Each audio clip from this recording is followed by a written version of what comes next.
पाकिस्तान को अब दो कंट्रीज ने और झटका दिया। एक दिया टर्की ने, तुर्की, तुर्की जिसे बोलते हैं, तुर्की ने जो झटका दिया वो बहुत बड़ा था। पाकिस्तानी ऑफिशियल्स बैठे थे पीस टॉक्स के लिए अफगानिस्तान के लोगों के साथ, अफगान के साथ, इस्तांबुल में। और इस पे पीछे जो बैनर लगाया गया आप देख सकते हैं। इसमें एक चीज बड़ी इंपॉर्टेंट है, अगर आप इस बैनर को ध्यान से देखें तो इसमें पाकिस्तान ऑक्युपाइड कश्मीर जो है वो इंडिया का हिस्सा दिखाया गया है। यहाँ पाकिस्तानी ऑफिशियल्स बैठे हुए, यहाँ अफगान बैठे हैं। ये हो रही है तुर्की में, तुर्की में, और तुर्की के लोगों ने या पाकिस्तानी ऑफिशियल्स ने सबने ये देख के बनाया होगा।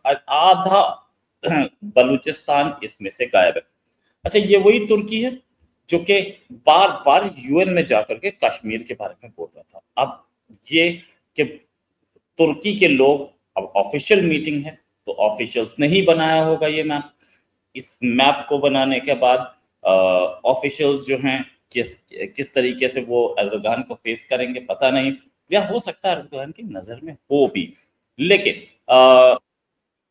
पॉपुलेशन जो है वो इंडिया के फेवर में है, अर्दोगान इंडिया के फेवर में नहीं है, ऐसा साफ दिख रहा है।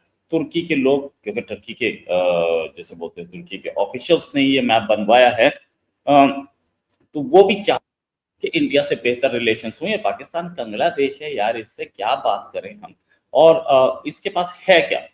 दूसरी चीज कि ये बिल्कुल बेकार कंट्री है। तुर्की पहले भी पाकिस्तानियों के खिलाफ एक्शन ले चुका है। क्या एक्शन लिया था इसने? तुर्की ने कुछ पाकिस्तानियों को एक्सपेल किया था। पाकिस्तानी क्या कर रहे थे, वहां तुर्की की लड़कियों की वीडियो बना करके इंस्टाग्राम पे, टिकटॉक पे, इन सब पे डाल रहे थे। और उन्हें पसंद नहीं है ये कि बाहर से आए हो आप हमारे यहाँ लड़कियों की फोटो वीडियोस बना बना के डाल रहे हो। अच्छा, पाकिस्तानियों ने, क्योंकि वहाँ की लड़कियां जो हैं वो यूरोपियंस हैं, वो यूरोपियन स्टाइल से रहती हैं, उनके उनके कपड़े भी यूरोपियन स्टाइल से होते हैं। तो पाकिस्तानियों ने ऐसा कभी देखा नहीं है, तो वो पागल हो जाते हैं देख के, वो बनाते हैं वीडियोस और वो बना करके उन्होंने सोशल मीडिया पे डाला। इस पर बड़ा बैकलिश हुआ, गवर्नमेंट ने एक्शन लिया, स्ट्रिक्ट एक्शन लिया, कुछ कई लड़कों को पकड़ के, कई पाकिस्तानियों को पकड़ के वापस भेजा। एक नफरत तो है पाकिस्तानियों के लिए तुर्की के लोगों के दिलों में।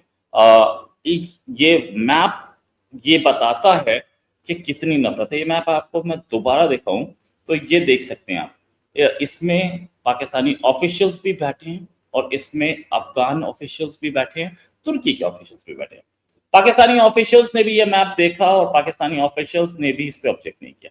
ये पीछे जो बोर्ड बना है इसको इस पे ऑब्जेक्ट नहीं किया। शायद पाकिस्तानी ऑफिशियल्स का जो माइंडसेट है बोले तो वो सिर्फ ये देखते हैं कि कहाँ से पैसा आएगा और आर्मी क्या बोल रही है, बस इसी पे चलते हैं।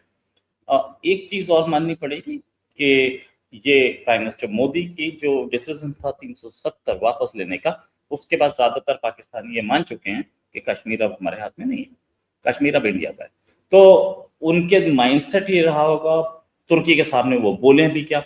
अच्छा, एक खबर और आई है कि तुर्की अब वर्ल्ड का लार्जेस्ट मुस्लिम कंट्री है इन टर्म्स ऑफ इकोनॉमी। उसने इंडोनेशिया को पीछे छोड़ा, साथ में डिफेंस पावर पे भी वो वर्ल्ड का लार्जेस्ट मुस्लिम कंट्री है in terms of defence power. तो उसके सामने ये बोल नहीं पाएंगे, हालांकि इकोनॉमी तुर्की की बड़ी खराब है, नो डाउट अबाउट इट, लेकिन पाकिस्तान से खराब नहीं। तो ये लोग वहां जाते हैं कुछ पैसा पूसा कमाने, या वहां जाते हैं कुछ लेने के लिए, तुर्की से बरकता ड्रोन्स भी ले रहे हैं, तो तुर्की को बोल क्या सकते हैं। और तुर्की जो एक ऐसा कंट्री है जो कि किसी को भी ये दिखा सकता है, एर्दोगान खास तौर से बड़े ही जैसे बोले कि दोगले टाइप के प्रेसिडेंट है वो। उन्होंने मदुरो को एंड तक ये बताया कि मैं तेरे साथ खड़ा हूँ, टेंशन मत ले, मैं अमेरिका के खिलाफ हूँ, तेरे साथ खड़ा हूँ। और इन द एंड उन्होंने किया क्या, उन्होंने जितनी भी मदुरो की डिटेल्स थी सारी अमेरिका को बता दी। तो यहाँ तुर्की अलग गेम खेलता दिख रहा है कि पाकिस्तान के साथ हो, तो वही दिख रहा है कि मैं पाकिस्तान दिखा रहा है कि मैं पाकिस्तान के साथ हूँ, और ऐसे मैप बना रहा है। तुर्की की जो पब्लिक है वो एर्दोगान के इस इरादे से कि एर्दोगान की इस थिंकिंग से बाहर काम करती है। इस मैप से पता चलता है। इस मैप से एक चीज और पता चलती है कि तुर्की की जो स्कूल की टेक्स्ट बुक्स हैं उसमें क्या दिखाया जाता है, वरना तुर्की के जो लोग हैं उनको मैप में कहीं गड़बड़ दिखती, ये उनके लिए पाकिस्तान इतना इम्पोर्टेंट नहीं है, उनको लगता है कि इसे गाजी अर्तुगरुल दे दो, बात खत्म, इससे ऊपर हमारे किसी काम का नहीं है पाकिस्तान। एक खबर और है, कतर जिसने जो कि बड़ा अच्छा दोस्त ये बताते हैं और बोलते हैं कि कतर हमारा मुस्लिम उम्मा का भाई है। खैर मुस्लिम उम्मा का भाई तो तुर्की भी है, लेकिन उसने भी जो काम किया बड़ा अच्छा किया। लेकिन हाँ, एक चीज कि कतर ने गैस सप्लाईज को सस्पेंड किया है और अली परवेज मलिक पाकिस्तान के एनर्जी मिनिस्टर ने इस बात को कंफर्म किया है कि कतर ने गैस सप्लाईज को सस्पेंड कर दिया है। रीजन कुछ भी बताओ, रीजन बोलो कि हमारी अपनी प्रॉब्लम है, हम एक जंग में हैं। जंग में है? जंग तो 2 महीने से चल रही है, 2 महीने से जंग चल रही थी, तो आज क्यों बोला गया और अब क्यों बोला गया? इस समय तो मोस्ट प्रोबेबली तकरीबन 1 महीना हो गया, फायरिंग नहीं हो रही है, तो 1 महीने पहले बोला जाना चाहिए था, जब इनका टूटा था ये, जब उनके ठिकानों पे हमला किया था ईरान ने, तब नहीं बोला, आज बोला, तो कहीं कुछ गड़बड़ है और गड़बड़ बहुत तगड़ी है, जिस गड़बड़ को शायद पाकिस्तान एक्नॉलेज करने के मूड में नहीं है। और कतर साहब बता रहा है, अभी हमने यूएई की तरफ से देखा था ना कि पाकिस्तानी लोगों को बाहर निकाला और पैसा अपना वापस मांग लिया। अभी यूएई की तरफ से और झटके आने बाकी हैं पाकिस्तान के लिए, लेकिन एक चीज मैं मानूंगा कि यूएई की तरफ से और झटके तो आ ही रहे हैं, सऊदी की तरफ से भी झटके आ रहे हैं। सऊदी भी सोच रहा है कि अब इस पाकिस्तान को हम कैसे झटका दें, दिया है पहले भी और दोबारा देने के मूड में। पूरे गल्फ में पाकिस्तान के फेवर में एटमॉस्फेयर तो बिल्कुल नहीं है, क्योंकि पाकिस्तान अपने आप को बता रहा था कि हम बड़े करीब हैं ईरान के, और अब ईरान को ही धोखा देता दिख रहा है।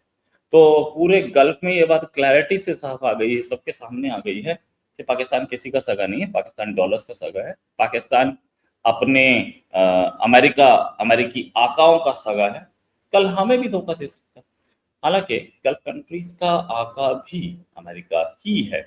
तो अब तुर्की को देखें, कतर को देखें या यूएई को देखें, हर जगह से पाकिस्तान का पत्ता कटता दिख रहा है। पाकिस्तान है भी एक ऐसा कंट्री जिसके साथ कोई शायद काम नहीं करना चाहता, बिल्कुल ही मतलब इस तरीके की कंट्री है कि जहाँ पे भी चाहे वहां पे जाकर के पैसा ही मांगते हैं।